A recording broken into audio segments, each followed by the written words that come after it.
I watched just before you jumped on the clip with you and Rio saying about Salah, listen, the ego, and him there on the bench saying, "Slot, how dare you look past me?" He was doing it from a player's perspective of, listen, I am that guy. Where did you? Because I feel like, did you agree with what Rio was saying? Are you on Salah's side, or do you think no one's bigger than the club? Where do you stand? Because this player power thing for me, Joel, is it can be an issue. Ronaldo's done it. We had Aubameyang in our club. It always never ended well in these situations when it comes to the player side. But player power is a thing. It's a talking topic. So are you with Salah, or are you against what was said, and you kind of leaning towards what Carragher said in this situation? I know this is AFTV, but I want to get your thoughts. Well, Cecil, you know me, I like to sit on the fence because so do I. I always have commercial duties. So do I.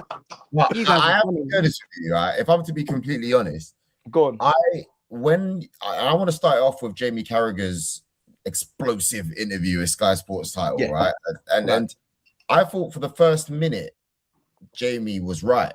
I think he said it like, look, the reality is every time you see Salah and he does a mixed zone interview, it's when he wants to leave or when he's upset or more money, all of that, or contract, whatever it is. I've said it for a minute, and I've also said I've had the chance to spend a little bit of time with Mo, and I think he's such an interesting person in terms of the literally, I was able to see how much he cares about himself and being able to perform at the highest level. I said it to somebody called Oscar when I did a podcast literally a week ago. I said he's the closest player that I've ever met personally to Cristiano Ronaldo. I said it. That's a huge praise. He's so meticulous about and dedicated to being the best. Sometimes that's what happens. It becomes about the individual more than the team even. Do you see what I mean? So I felt like Jamie was right in the first minute.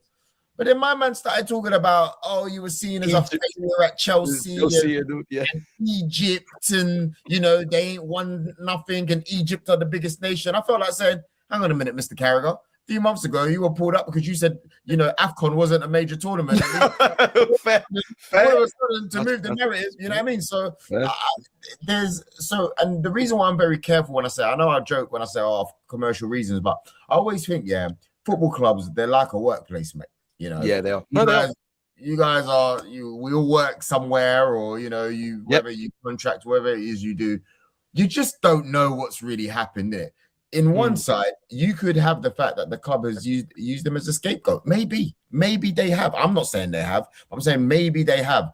Do I know? No, I don't. Maybe there's things that he's seen. Them sly things that people see at work, and you just think, they're moving funny, And we're not privy to any of that. Right. But then at the same time, he could be the one that, has been acting up because they might have said, all right, cool, you're not playing or you're subbed. And then he's just thinking, well, I'm not going to train properly then, innit? Well, I'm moping around training, maybe not playing the right pass, maybe not passing when he should. But he can't. If he's so keen on becoming the best and being the best, his level shouldn't drop in training. The reality is, you say that, but how many times do we see those other top people who are the best, the Mbappes, the Ronaldos? You're telling me those people don't throw a sulk? They all throw a sulk, mate. Trust me. I mean, egos, I suppose. Exactly. So, and we cover it up with saying egos, but it's the same thing, right? You can say, I'm not going to train properly. I'm not running that extra lap. Well, all right, then we call it ego then. So my thing is, I'm very careful because us in the football world or as fans, we always talk as if we know. And I just kind of sit there and I always think the amount of times I've heard people tell stories and they've said this story about a player and I'll go, Rio, is that true? He'll go, nah, that's not true. I'll go, wow, we really talk as if we know sometimes. And we don't. So that's why I kind of go, I don't know. Does he, if he's not trained or he's not been putting his weight in training or whatever it is, and he's been dropped and he hasn't had minutes, then Arsenal is 100% right. But if, for example, he's trained at the level that he should train, right? But then at the same time, you haven't given him minutes in the last 2 games when you need goals, but yet you just haven't featured him at all, then that's personal, correct? Yeah, no, I do agree. I think the whole scapegoat thing was also frustrating me because we spoke about this. Kenya, you're bobbing your head. Because I really disagree with this. She's got strong opinions on this. I really disagree with this. I just think you got to agree with one though, Kenya, because it's either he's right or he's wrong, and that's what I'm saying. No, I think he's wrong. I think Mo Salah's wrong. Like, I think no one's doubting Mo Salah's ability or anything like that. But the reality is, the last time you scored was about 5 games ago. Your team you said in your thing, why should I have to prove every single week when I've got credit in the bank? Say that again, sorry. He was wrong about that. I don't think he articulated himself well. I'm hearing someone say, well, I'm the biggest player here. I should be starting. But the reality is, Hugo Ekitike, where Arne Slot said, yeah, I played him on the right. He scored 2 goals. He scored 2 goals, which had them 2-0 up.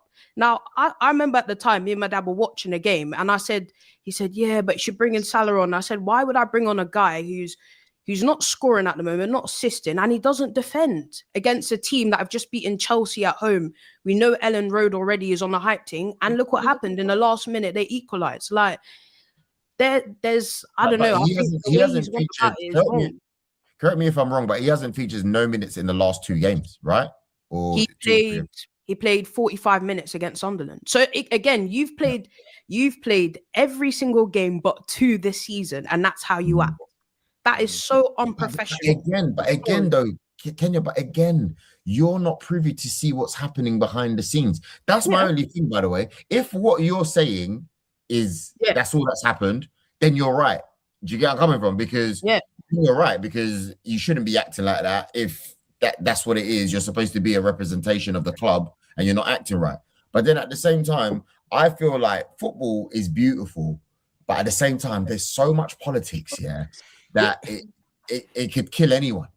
Yeah, there's obviously, sorry to jump in, Kenya. There's things obviously we don't know, but what's made aware to the public is correct. Like when he said club using scapegoat, like, I'm sorry, I've seen more jokes about Van Dijk, Konate had Real Madrid pull out of interest and stuff. So I was thinking like, right, what sort of like Isak was getting apps. They would get there. I saw the meme of specs. But you're talking about memes. He means to be subbed, Cecil. Okay, not so you're play. okay, so not, I'm not playing. Like, but if you're not playing well, why should you be entitled to? When I watched that Leeds game, because my dad was like, oh, but how many games? I went back and looked at his minutes. He's played almost 90 minutes in every single game, by the way. He played, I think, he played 83 minutes, then he was dropped. Then he played 45 minutes against Sunderland, and he was dropped against Leeds. So I'm looking at someone that basically plays every single game. The reality is, I've seen if Florian Wirtz came out and said, yeah, I'm being scapegoated, I've just been dropped from the team, when reality is maybe I'm not gelling well, but you can see my quality. Like, maybe I'd understand it, because at one point there was people, Gary Neville was coming out saying, oh, Florian Wirtz looks like a little boy. Do you really want to hear that? I've not really heard many scapegoat comments from media or from the club.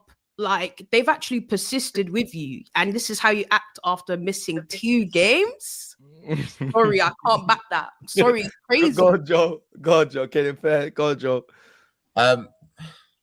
So I do hear you. If Florian Wirtz spoke about being scapegoated, he'll be completely wrong, because my man, you've just stepped into the country, innit? So you ain't got no credit in the bank. He can't use those terms. If you haven't been playing well, you ain't been playing well. That's it. You would have to sit down. Whether I agree with you, Kenya, by the way, like, you always have to fight for your position. Just because you've won titles in the past doesn't mean that you could just walk into the team. However, I do also agree with Mr. Andy Cole a little bit. Players like Mo Salah deserve a little bit of grace. Do you see what I mean? And it just feels, and from what I don't think he's right if what we're seeing is the full context. But if, for example, there's something else, then I just think it seems a little bit personal, is all I'm saying. Remember when David Beckham and Sir Alex Ferguson were going at it, and then David Beckham threw the boot at his head, and there was the stitches and all that jazz.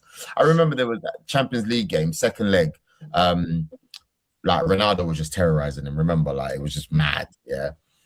Like, David Beckham still came on, even though that was good. Sir Alex knew that was going to be his last game, by the way. You know what I mean? Like, in the champs for them at home, whatever. He still brought him on. Beck scored 2 goals that game, by the way, or something like that. Yeah. And that's how you know that that's not personal, because you've still got a game here to try to win and do.